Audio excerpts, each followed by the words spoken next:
جاتا ہے فائل کو، اور وہ فائل چاہے وہ بندہ شہید ہو جائے، چاہے انٹرمنٹ میں آ جائے، وہ فائل وہیں کی وہیں پڑی رہتی ہے۔ تو یہ طریقہ کار ہے اس کمیشن کا۔ ہم نے عدالت عظمیٰ سے یہ استدعا کی ہے کہ اس کمیشن کو فوری طور پہ بند کیا جائے، اس کی جگہ ٹروتھ اینڈ ریکنسیلیشن کمیشن کا اجرا کیا جائے، جو کہ جبری گمشدہ افراد کے لواحقین کے اوپر مبنی ہو۔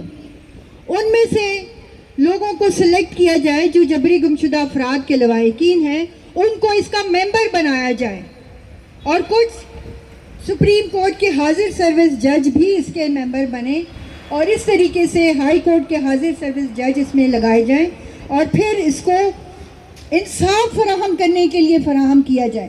نہ صرف یہ کہ یہ انصاف دے گا، بلکہ یہ ان کا جتنا بھی وہ ہے کمیشن، یہ بتائے گا سچائی سے کہ یہ پیارے کہاں ہیں۔ اگر وہ شہید کیے گئے ہیں تو وہ بتائے قبر کہاں ہے، کہاں ہے اس کی قبر۔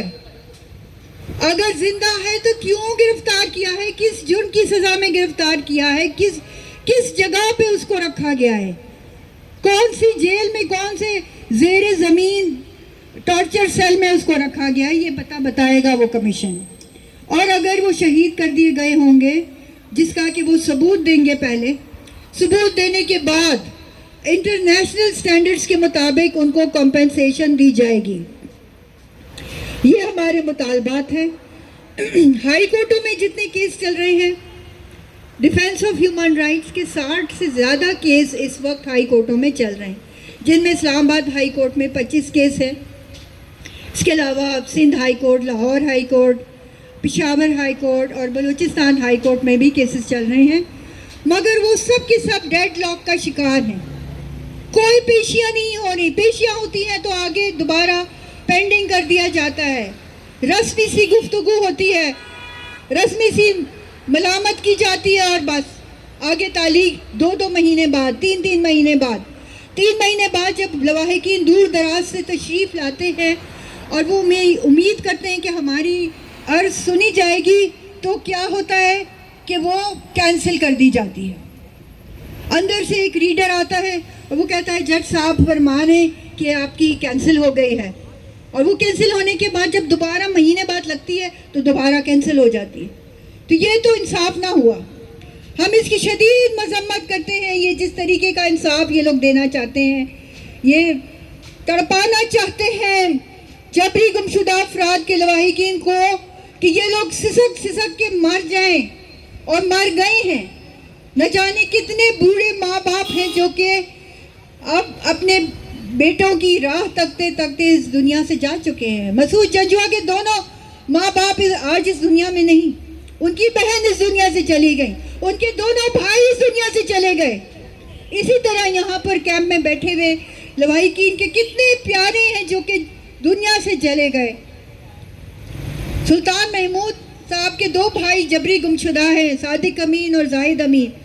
ان کے بوڑھے والد ہر کیمپ میں تشریف لاتے تھے، اور جب وہ یہاں آتے تھے ان کی اتنی بری حالت ہوتی تھی کہ ان کو چھوٹا موٹا ہارٹ اٹیک ہوتا تھا، اور اس کے بعد ان کو سیدھا ہسپتال ایڈمٹ کرنا پڑتا تھا۔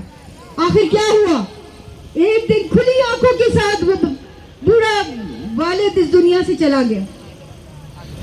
ہمیں کچھ شرم آنی چاہیے اس حکومت کو کہ ان کے بچوں کا پتہ بتائے بغیر وہ والد اس دنیا سے چلا گیا۔ اس کی آنکھیں کھلی ہوئی تھیں، اس کی آنکھیں بند نہیں ہوئیں، مرنے کے بعد بھی شاید وہ انتظار کر رہا تھا کہ میرے بچے، کوئی مجھے اپنے بچوں کی خبر سنا دے گا۔ اسی طرح سے بے شمار کیس ہیں۔